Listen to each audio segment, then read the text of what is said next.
ನಮಸ್ಕಾರ ಸ್ನೇಹಿತರೆ, ಈಗಲೈಸ್ಗೆ ಸ್ವಾಗತ.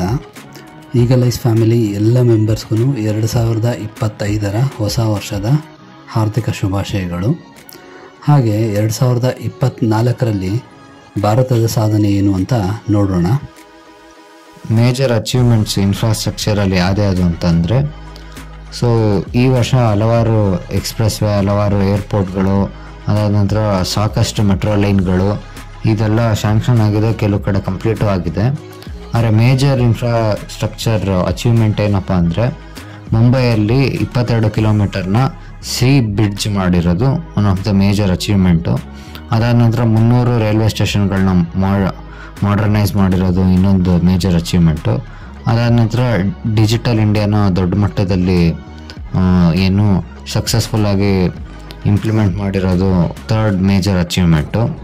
ಸೊ ಇದೇ ಥರ ಸ್ಪೋರ್ಟ್ಸ್ ಫೀಲ್ಡಲ್ಲಿ ಬಂದರೆ, ಇಂಡಿಯಾ ಈ ವರ್ಷ T20 ವರ್ಲ್ಡ್ ಕಪ್ನ ಗೆದ್ದಿರೋದು.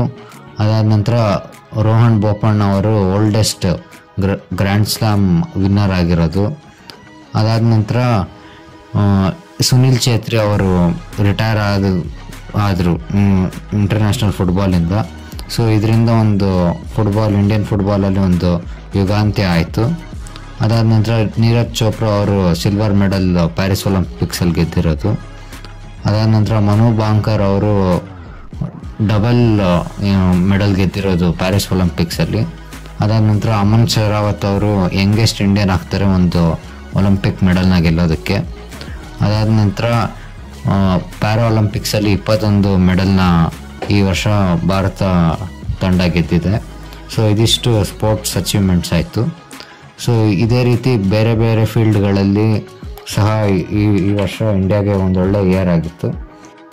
2025 ಅತಿ ಉತ್ಸಾಹದಿಂದ ಬರಮಾಡಿಕೊಳ್ಳೋಣ. ಧನ್ಯವಾದಗಳು. ಸಿಗೋಣ ಮುಂದಿನ ವಿಡಿಯೋದಲ್ಲಿ.